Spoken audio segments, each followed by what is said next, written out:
বিশ্বকাপ ফাইনালের উত্তেজনা এখন তুঙ্গে। শিরোপার লড়াইয়ে মুখোমুখি বর্তমান বিশ্ব চ্যাম্পিয়ন আর্জেন্টিনা ও ইউরোপের শক্তিশালী দল স্পেন।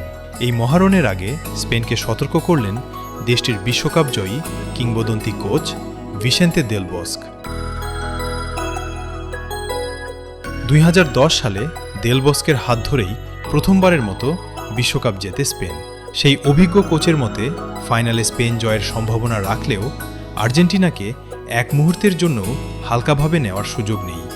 স্প্যানিশ সংবাদ মাধ্যম এল পাইসকে দেওয়া সাক্ষাৎকারে দেল বস্ক বলেন, আর্জেন্টিনার সবচেয়ে বড় শক্তি তাদের অনিশ্চিত খেলার ধরন এবং অভিজ্ঞতা। ম্যাচের যে কোনো মুহূর্তে তারা ছন্দ বদলে দিতে পারে, আর কঠিন পরিস্থিতি থেকেও ঘুরে দাঁড়ানোর অসাধারণ মানসিকতা রয়েছে দলটির। দেল বস্ক আরও বলেন, আর্জেন্টাইন ফুটবলারদের সঙ্গে দীর্ঘদিন খেলার অভিজ্ঞতা থেকে তিনি জানেন তারা অত্যন্ত লড়াকু এবং শেষ বাঁশি বাজার আগ পর্যন্ত হাল ছাড়ে না।